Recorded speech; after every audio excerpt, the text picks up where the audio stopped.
Hey, Pete. You said this morning you weren't worried about Jason. Looked like he had it all together tonight. Is there just like he was talking about the confidence of once it starts, he just got going? Yeah, I mean, goal scorers like him, you need one to drop, and then all of a sudden, it looks like a soccer net, and I think, he's always been streaky. I mean, goal scorers like him are all streaky like that.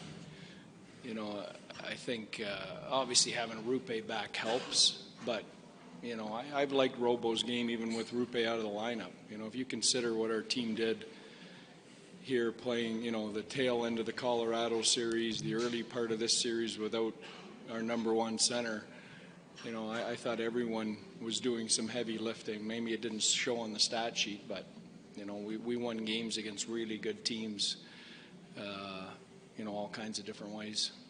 Center right, Sean.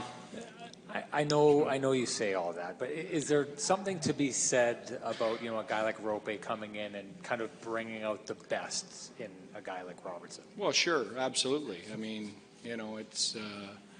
I've likened this before. Maybe it's not McDavid, but it's Draisaitl or Zibanejad or in. Barkov in Florida. I mean, you take those type of players out of your lineup, it affects all kinds of parts of your game and individuals in your lineup. That's the reality. I mean, take one of their key guys out like that, and there's a trickle effect. I think the point is we gutted it out while he was out of the lineup, and it wasn't pretty. It wasn't as pretty as it was tonight when he was out, but we still found ways and guys still found ways to contribute without a key player out, in the stands. So, that's what I'm most proud of. It was great that he was back tonight, but I'm really proud of how we handled his absence while he was out. Other questions for Pete? We'll go back to Mike. Hey, what's said in that first intermission? You've been through this so many times. Is it calm? Is there a little bit of intensity after a period like that? No, you know what? We've got an honest group. I think they knew, or they know. I think it was just about resetting. We knew Edmonton would come out hard. I think it was a perfect storm. They scored early in the first period.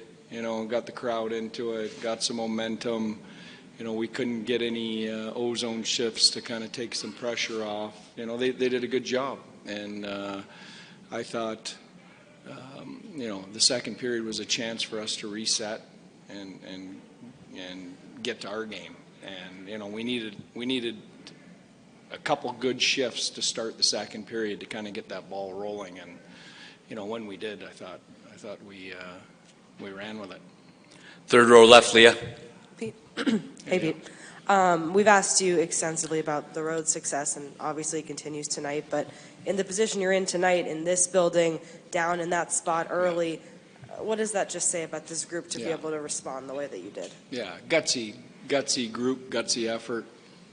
And, the funny thing was that there was no, there was no panic. There was no, we've been in that spot before.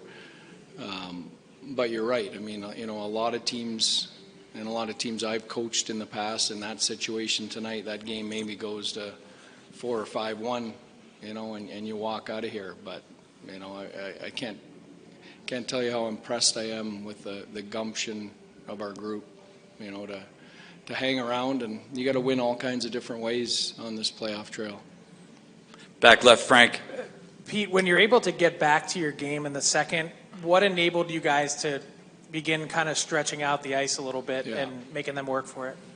Well, we just started to win some races and battles. I don't think we won a puck battle in the first period. I thought they owned the puck the entire period, and I thought once we started to compete, to simplify things, and once we started to win some of those, I thought we tilted the ice with some of the other things that we're trying to do.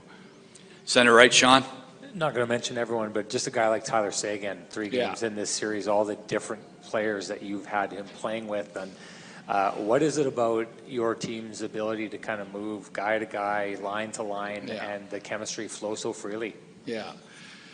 Yeah, you know, Segi's been a great story for us this year. Leadership, you know, whatever we've asked him to do, whether it's take a lesser role in the third line or step up on the first line, penalty kill, power play, big face-offs, last minute of games. But he's not alone. I mean, you know, up and down the lineup, contributions from everyone. I thought Evgeny Dodonov was maybe our best player tonight, especially in the first period. You know, and he's playing on the fourth line tonight, you know, and has been one of our better players over the last 2 or 3 weeks. So, you know, we're getting a lot of contributions from a lot of different guys.